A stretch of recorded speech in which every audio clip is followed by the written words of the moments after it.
है।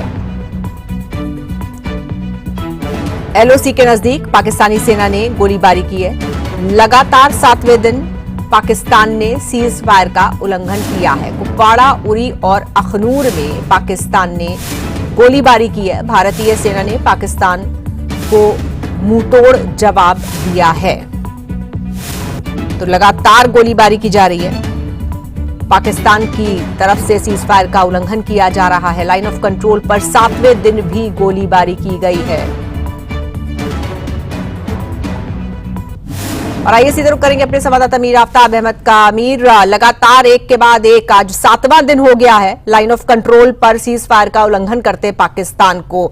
अब ये ताजा जो फायरिंग हुई है ये कहां पर हुई है और क्या ये फायरिंग अभी भी जारी है?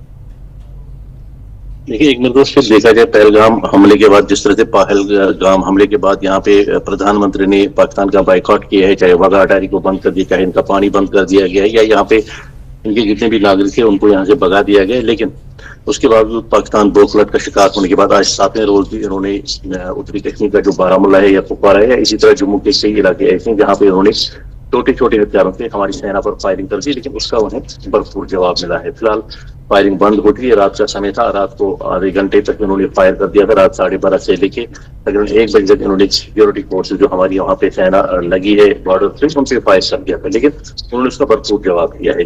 बिल्कुल। और भी लगातार पहलगाम हमले के बाद सबकी निगाहें जम्मू कश्मीर पर लगी हुई हैं। घाटी के जो ताजा हालात हैं वो क्या है? जी, मैं आपको बता दूं, दरअसल देखा जाए जिस तरह से यहाँ पे पर्यटक नजर आ रही थी, जैसे यहाँ पे टूरिस्ट बूम था, टूरिस्ट फ्लो था। देखा जाए तो पहली बार यहाँ पे टूरिस्ट गार्डन में 8.5 लाख से ज्यादा टूरिस्ट यहाँ पे आए थे, वो भी 24 दिनों में। लेकिन आजकल वो सिस्टम यहाँ पे नहीं है बिल्कुल। यहाँ पे देखा जाए तो 3 से लेके 4% जो टूरिस्ट है, जो अक्सर यहाँ पे पिछले 30-35 सालों से आया करते हैं, जिन्हें कि ऐसे हालात पता है, वो लोग यहाँ पे अभी 3 से 4% तक यहाँ पे अभी आ रहे हैं। लेकिन वो भी सोनमर्ग, गुलमर्ग और पहलगाम या मुगल गार्डन है वहां पे जाते हैं। लेकिन असली जो टूरिस्ट डेस्टिनेशन जो हिली एरियाज है जहाँ पे वो जाना चाहते थे, लेकिन वो सरकार की तरफ से बंद कर दिए गए सिक्योरिटी कारण। लेकिन ऐसा है कि यहाँ पे अभी फिलहाल चारों तरफ सुनसान दिखाई दे रहा है टूरिस्ट ना होने की वजह से, और यहाँ पे जो काम है वो भी बिल्कुल बहुत कम हो चुका है। जी बिल्कुल। तो यानी कि कहा जा सकता है कि जो पहाड़ी इलाके हैं वो पूरी तरह से सुनसान पड़े हुए हैं और बस चंद ही टूरिस्ट कुछ एक जगहों पर ही हैं, क्योंकि कई टूरिस्ट स्पॉट्स बंद भी कर दिए गए हैं वहां पर। तो ऐसे में किस हद तक लोगों का जो रोजगार है वो प्रभावित हुआ है और एक किस तरह का वातावरण हम कह सकते हैं अभी घाटी में समझ में आ रहा है? जाहिर है सन्नाटा है, जाहिर है अगला कदम क्या होगा, इसको लेकर भी लोगों के मन में कई सवाल होंगे।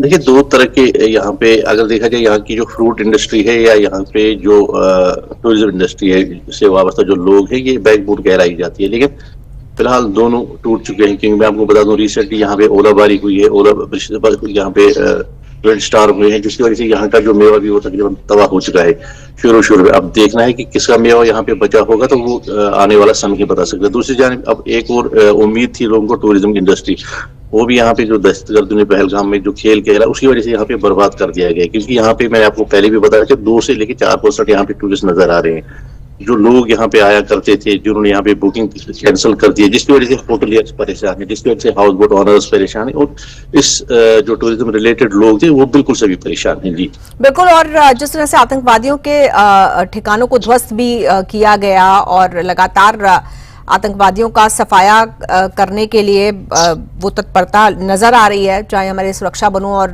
प्रधानमंत्री ने जिस तरह से सेना को खुली छूट दे दी है, उसके बाद किस तरह का सेंटिमेंट है वहां पर?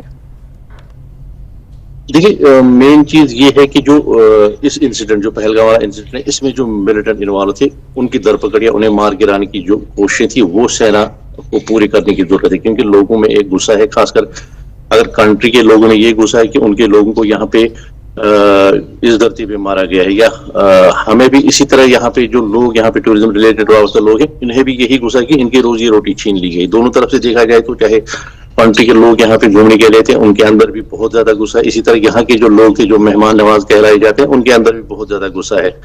दोनों लोग पूरे कंट्री में इस तरफ देखा जाए तो गुस्से से भरे हुए हैं, इसलिए सिक्योरिटी फोर्सेस की लगातार ये कोशिश है कि उन लोगों को पकड़ने की, उन लोगों को मार गिराने की जो इसमें इन्वॉल्व होते हैं। बाकी जो रूटीन में यहाँ पे चेकिंग चल रहा है सिक्योरिटी फोर्सेस की तरफ से या ऑपरेशन चल रहे हैं, वो लगातार यहाँ पे डेली बेसिस पे चल रहे हैं, लेकिन मेन मुद्दा ये है कि ये जो लोग इसमें इन्वॉल्व थे उन्हें कब मार दिया जाए, उन्हें कब पकड़ दिया जाए। जी बहुत शुक्रिया आपका मीर आफ्ताब अहमद इस जानकारी के लिए, हमारे साथ जुड़ने के लिए।